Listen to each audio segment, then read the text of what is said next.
অনেকেই খাসির মাংস গন্ধের কারণে খেতে চান না, কিন্তু একবার এভাবে রান্না করে দেখুন, কোনো ধরনের গন্ধ থাকবে না।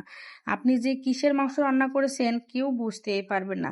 তাই দেরি না করে ঝটপটভাবে ভিডিওটি দেখে আপনার বাসায় রান্না করে পরিবারের সকলকে খাওয়ান। এভাবে আপনি প্রথমে লেবু স্লাইস করে কেটে নিয়ে এভাবে ভালো করে মতে 15 থেকে 20 মিনিটের মতো মেখে রাখবেন। সময় না থাকলে 10 মিনিট রাখলেও হবে। তারপর এখানে মাংসগুলো কয়েকবার ভালো করে ধুয়ে নিয়ে এখানে আজকে আমি হাতে মেখে রান্না করব।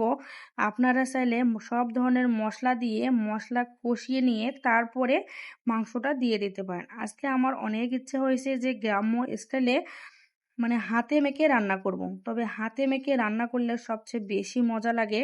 যেহেতু আমরা লেবুটা দিয়েছি এখানে কোনো ধরনের আর গন্ধ থাকবে না। এখানে অনেকে গরম পানি ব্যবহার করে, কিন্তু মাংসতে গরম পানি ব্যবহার না করাই ভালো রান্নার আগে। রান্নার সময় গরম পানি ব্যবহার করবেন, এটা ভালো লাগে, কিন্তু রান্নার আগে গরম পানি মোটেও ভালো না। মাংসগুলো তখনই সিদ্ধ হয়, কেমন জানি কালার একটা ফ্যাকাশে আসে। তাই এভাবে একবার রান্না করবেন। এখানে সব ধরনের মশলাপত্র আমি দিয়েছি, এখানে কাঁচামরিচ দিয়েছি, পেঁয়াজ দিয়েছি, লবঙ্গ, গোলমরিচ, দারচিনি, সাদা এলাচ, মানে তেজপাতা, পেঁয়াজ, আদা বাটা, রসুন বাটা। আদা বাটা রসুন বাটা দিতে আমি একটুখানি ভুলে গেছিলাম, পরে আবার দিয়ে দিলাম।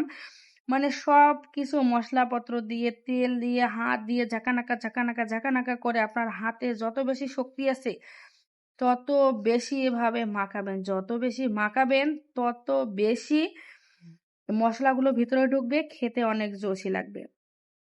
এখানে আমি প্রায় মেখে আবার 10 মিনিটের মতো রেখে দিয়েছি যাতে মশলাগুলো সব অ্যাডজাস্ট হয়ে যায়।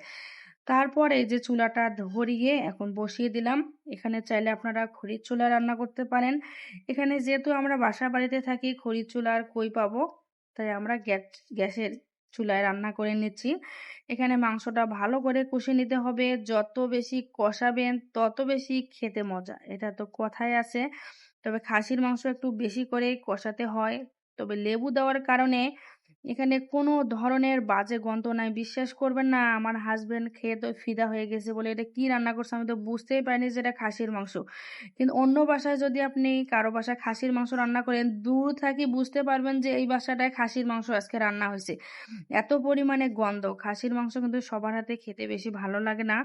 তবে এভাবে যদি রান্না করেন বিশ্বাস করবেন না, খেতে অনেক বেশি মজা লাগবে, কোনো ধরনের বাজে গন্ধ থাকবে না খেতে। আর যে কোনো জিনিস খেতে ভালো মানে তো আপনার অনেক বেশি ভালো লাগে। যদি কেউ খেয়ে তৃপ্তি না পায় তাহলে সেই খাবার রান্না করে তো কোনো লাভ নেই, শুধু এই যে গ্যাস খরচ মশলা খরচ করে লাভ নেই। তাই যে কোনো খাবার যদি রান্না করতে চান অবশ্যই মনোযোগ দিয়ে রান্না করবেন, খাবারটি যাতে ভালো হয় এইভাবে রান্না করার চেষ্টা করবেন। এখানে আমি কয়েকটা আস্ত রসুনও দিয়ে দিয়েছি। এখানে কিন্তু আমি একটা মশলা ব্যবহার করি, এই মশলাটা অবশ্যই ব্যবহার করতে হবে। এখানে মশলা মানে গরম মশলা সব ধরনের মশলা ভেজে তারপরে গুঁড়া করে নিয়েছি। এখানে আমি দিয়েছি, ওই ভিডিওটা স্কিপ হয়েছে তাই দেখাতে পারলাম না। তবে মশলা দিবেন জিরার গুঁড়া, ধনিয়ার গুঁড়া তো থাকতেই হবে। যদি ভিডিওটি ভালো লাগে লাইক কমেন্ট শেয়ার করেন। আল্লাহ হাফেজ।